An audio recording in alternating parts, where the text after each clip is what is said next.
Mughal garden, जिसको मुगलों ने बनाया, सोचकर भक्तजन खुशी से फूले नहीं समा रहे हैं।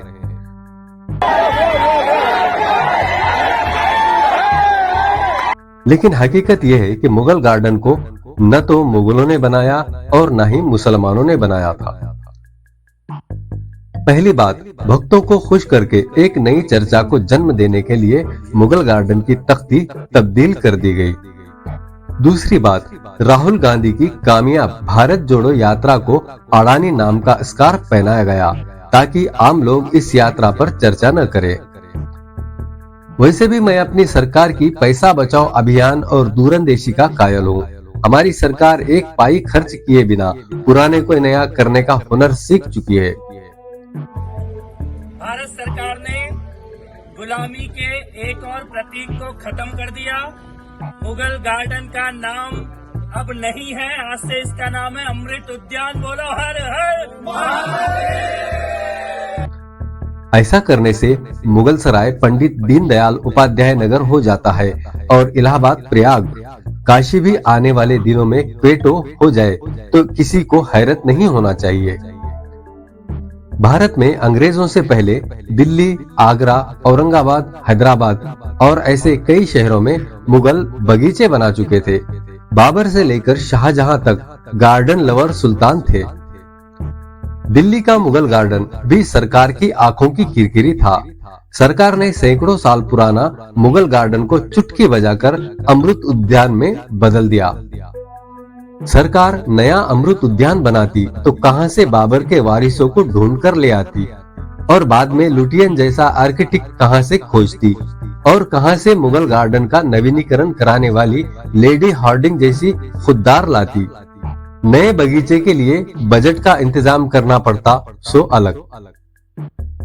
इन तमाम झंझटों से बचने के लिए मुगल गार्डन की तख्ती हटाकर वहां अमृत उद्यान की तख्ती लगाना ज्यादा आसान था, सो सरकार ने कर दिया। इस तरह मुगलिया सांप भी मर गया और सनातनी लाठी भी नहीं टूटी। इतिहास बदलने के लिए नाम बदलने से आसान काम और कुछ नहीं है। इस काम में बिना हल्दी फिटकरी रंग चोखा आ ही जाता है।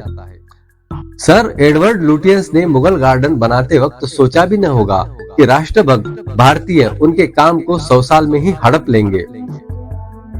मुगलों ने तो इसका तस्वुर तक नहीं किया होगा। सरकार जिस मुस्तैदी से शहरों, रेलवे स्टेशनों और बगीचों के नाम बदल रही है, उसे देखकर मुझे लगता है कि केंद्र में एक नाम तब्दीली मंत्रालय भी कायम किया जाए।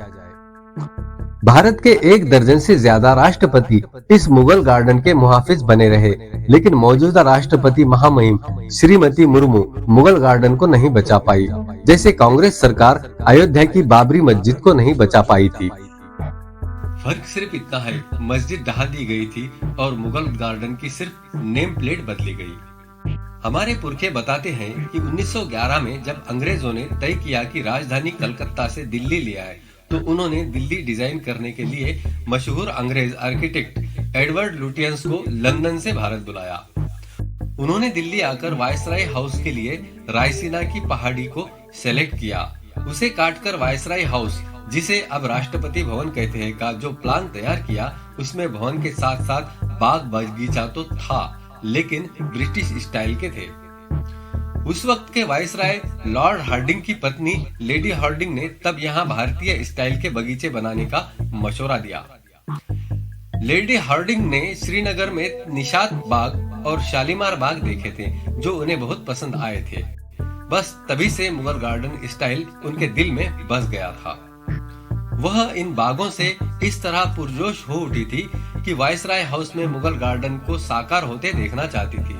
उन्होंने लुटियंस के सामने अपनी ख्वाहिश का इजहार किया। आर्किटेक्ट लुटियंस लेडी हार्डिंग की बेहद इज्जत करते थे, इसलिए वायसराय हाउस में मुगल गार्डन के उनके विजन को हकीकी शक्ल देने को मना नहीं कर सके। उन्होंने जम्मू कश्मीर के खूबसूरत गार्डनों, ताजमहल के गार्डन्स, पारसी और भारतीय पेंटिंग से मुतासिर होकर इन गार्डनों का खाका तैयार किया। सन 1928 में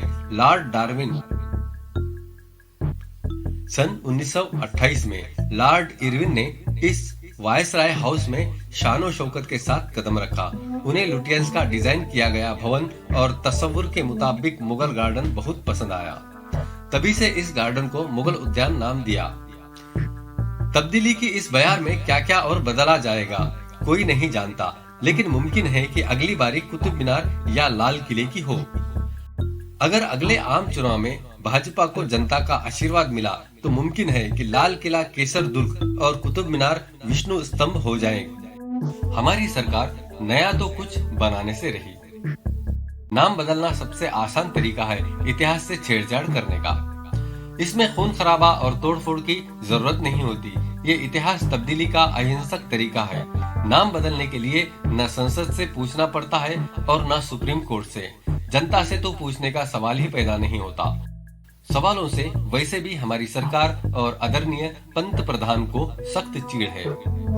दुनिया में पिछले 8 साल में कहीं भी इतने नाम नहीं बदले गए जितने भारत में बदले गए। हालांकि इन 8 साल में दुनिया के तमाम देशों में सरकारें बदली है। चीन, पाकिस्तान, श्रीलंका, बांग्लादेश, नेपाल, भूटान हमारे करीबी पड़ोसी है, मगर यहाँ नाम बदलने की कोई मुहिम नहीं चलाई गई। नाम इन देशों का मसला नहीं है। ये देश जिन मसलों से जूझ रहे हैं वैसी ही इश्यूज हमारे भी हैं, लेकिन हम इनसे नहीं नामों से जूझ रहे हैं। मुगलिया सल्तनत के दौर में रखे गए नाम हमारी आंखों में कांटे की तरह चुभते हैं। आपको ये वीडियो कैसा लगा कमेंट करके जरूर बताएं। आप देख रहे हैं SD24।